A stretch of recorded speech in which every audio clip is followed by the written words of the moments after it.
알다가도 모르겠고 모르다가도 알 것 같은 법 때문에 속되는 분들의 속을 시원하게 드는 시간. 궁금할 법 하지. 자, 생각해보면 저 어릴 적에는 말이죠. 사실은 동네가 다 한 집이었어요, 거의. 뭐 무슨 일 생기면 서로 위로하고 막 이랬었는데. 아, 두 분은 혹시 그런 경험 있나요? 우리도 알죠. 왜냐면 저희 어릴 때 주말 되잖아요. 네. 그냥 일어나가지고 네. 뭐 옆집이나 윗집에 갔어요. 그냥 허락도 없이. 그래서 그냥 같이 거기 껴서 아침 밥 먹고. 이거 1988인데요? 아니, 실제로 그랬어요, 저도. 맞아요. 저희도 동네에 특히 또래가 있는 집은 그냥 예. 내 집처럼 들어갈 수 있는 거죠. 제 예. 또래가 있다면은. 네. 근데 요즘에는 네. 너무나 그 삭막해졌다라는 생각 많이 들죠. 사실은 같은 아파트에 살아도 아파트의 특성이 좀 그런 것 같긴 합니다. 맞아요. 저도 이제 같은 그 층에 이렇게 두 집 이렇게 두 집인데 네. 옆집은 한 번 본 적이 있는데 앞에 두 집은 한 번도 본 적이 없습니다. 그런 경우 많아요. 왜 예전에 그래서 네. 가까운 이웃이 먼 친척보다 낫다라고 했는데 맞아요. 요즘에는 사실 이 속담 공감하기가 쉽지는 않습니다. 네. 그래서 이제 이웃보다는 SNS 그 인친이 더 친한 세상이잖아요. 맞아요.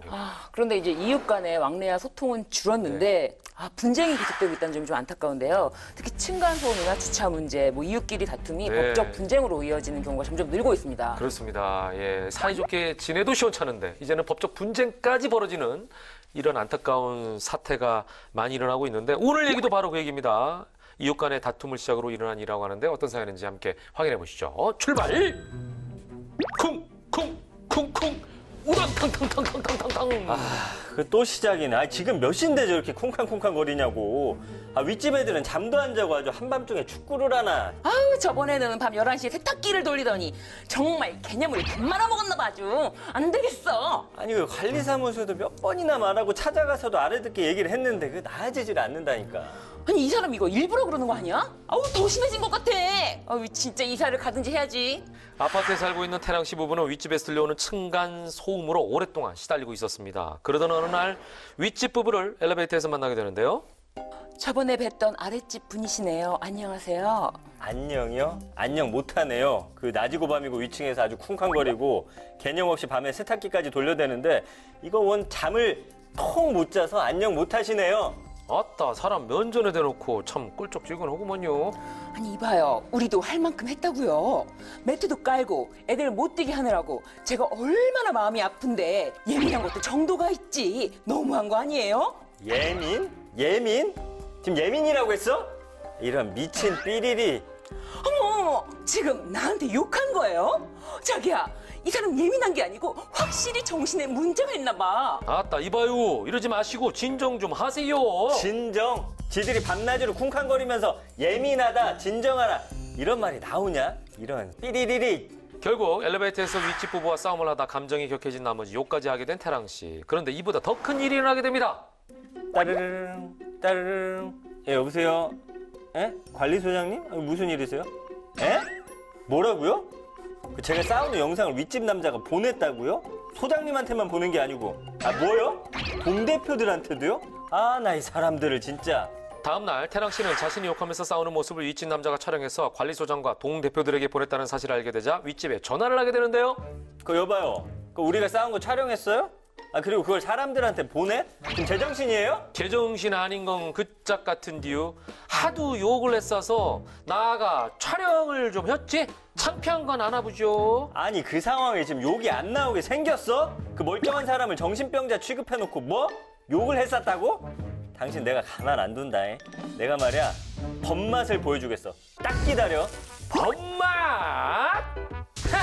하나도 안 무섭구먼. 예.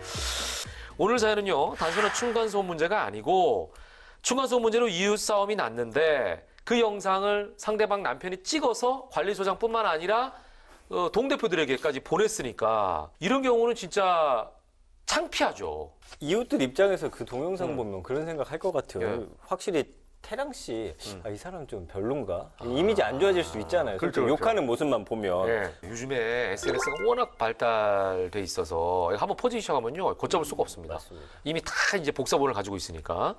자, 태랑 씨가 정말 난처한 상황이 됐는데요. 이 경우에 싸우는 상황을 그 당사자 중에 상대방이 몰래 촬영해서 퍼뜨렸다라고 하면 이거 손해배상을 물을 수가 있을까요, 없을까요? 법적으로 있지 않을까 싶은데. 네, 일단 허락 없이 동영상을 촬영한 행위는 네. 뭐 자신의 얼굴, 그 밖에 사회 통념상 특정인임을 네. 식별할 수 있는 신체적 네. 특징에 대해서 함부로 촬영되거나 뭐 그림으로 묘사되지가 않고 영리적으로 이용되지 않을 권리가 바로 초상권입니다. 네. 그리고 이제 사생활의 비밀과 자유에 관한 부당한 침해에 해당할 수가 있습니다. 그러면 이제 법적으로 손해배상 같은 거 좀 받을 수 있는 거예요? 근데 초상권 침해 행위에 해당한다고 하더라도 네네. 모두 손해배상 책임이 발생되는 것은 아닙니다. 그래요? 위법성이 없다거나 네. 손해가 없다라는 사정이 있으면 손해배상 책임은 부정될 수가 있습니다. 근데 이게 상대방이 지금 초상권 침해 행위 했다고 하셨는데 손해배상 청구할 수 없다는 게 조금 이해가 좀 안 가네요. 저는. 그러니까요. 저도 그냥 지금 억울해하잖아요. 예. 그러니까 태랑 씨가 위친 남자한테 손해배상 청구를 할 수 없다는 얘기입니까? 그러니까 이게 초상권 침해 행위, 어떤 침해 행위가 네. 있다고 반드시 위법하고 책임이 발생한다가 아니고 예를 들면은 뭐 우리가 폭행은 절대 안 되지만 그 폭행이 정당방위다. 그러면은 요 경우는 이거는 법적으로 위법하지가 않잖아요. 그렇게 이 사건도 특수하게 위법성이 조각되는 사유가 있는지를 살펴봐야 되는데요. 이 사건에서는 아무래도 이 싸움 과정에서 형사 절차 관련해서 뭐 증거를 수집하거나 보존할 목적 이런 필요성 상대방이 정말 실제로 이렇게 증거 수집 목적으로만 촬영을 했다라고 보여지면은 위법성이 인정이 안 될 수가 있습니다. 어쨌든 지금 태랑 씨가 욕한 건 사실이니까 네. 이게 이제 법원에서 봤을 때 증거를 수집하려고 영상을 찍었다라고 볼 수도 있겠네요. 네. 네, 자료를 수집하기 위해서 촬영을 했다면은 상대방에게는 뭐 사회상규에 반하지 않는 행위로 위법성이 없다라고 주장 입증을 해서 손해배상 책임을 면할 수도 있을 것 같습니다. 예. 그러니까 증거 수집 목적으로 영상 촬영했을 때 이를 인정받아서 손해배상 책임을 면한 사례가 있겠죠? 네, 최근 선고된 대법원 네. 판결에서 살펴볼 수가 있는데요. 아파트 입주자가 아파트 단지 내 현수막을 게시하는 중에 다른 입주자로부터 이제 제지를 받고 심지어 욕설까지 들었는데요. 아파트 분녀 회장이 말다툼을 하고 있는 입주자의 동영상을 찍어가지고 입주자 대표회의 회장에게 전달하고 이걸 다시 아파트 관리 소장과 동대표들에게 전송을 했는데요.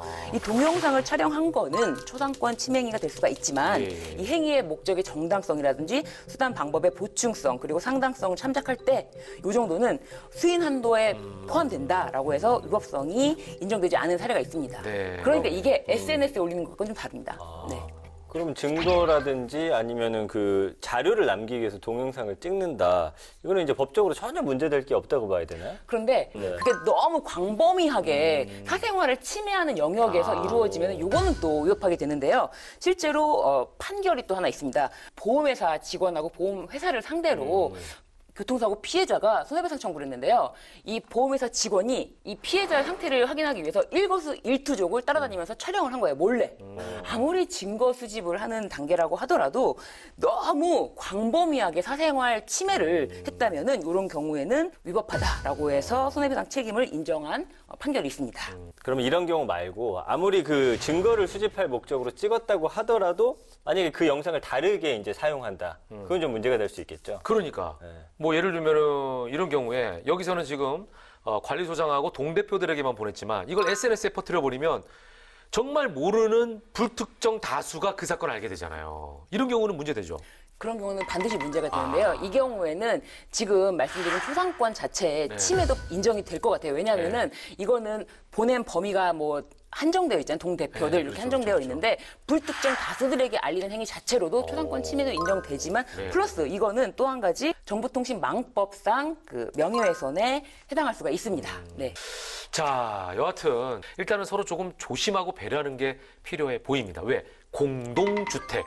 말 그대로 함께 사는 그런 환경이기 때문에 그런 거죠. 예. 자, 집을 대체 어떻게 지었나 할 정도로 심한 곳들이 있긴 있어요. 그래서 층간소음의 원인을 제공하는 곳들도 있기 때문에 이런 문제가 발생한다는 그 근본적인 원인에 대해서 저는 한번 짚고 싶다라는 말씀을 드리면서 강력하게 제기를 합니다. 화가 많이 나셨네요. 그래서 실제로 이 자료를 봤어요. 지난 2019년에 공개된 감사원의 아파트 층간소음 저감제도 운영 실태 감사 보고서를 보니까 예. 입주 예정 아파트 191세대 층간소음 측정을 해봤더니 무려 96%에 해당하는 184세대가 사전에 인정받았던 수준보다 낮은 등급으로 시공이 됐고 특히 이 중 60%의 114세대는 최소 기준에도 미치지 못한다. 이게 드러났습니다. 그러네요. 네. 그러니까 원래 층간소음 제품 쓰도록 돼 있지 않나요? 그러니까 정부에서는 그 성능 기준에 적합하다고 인정받은 제품을 사용해가지고 건설한 공동주택에 대해서 그 층간소음 기준을 만족했다라고 인정하는 사전 인증 제도를 시행하고 있거든요. 네. 근데 제품의 품질 관리가 제대로 되지 않거나 실제 주택 건설 과정에서 다른 제품을 사용한 탓에 이런 결과가 좀 나오지 않았나라고 보여집니다.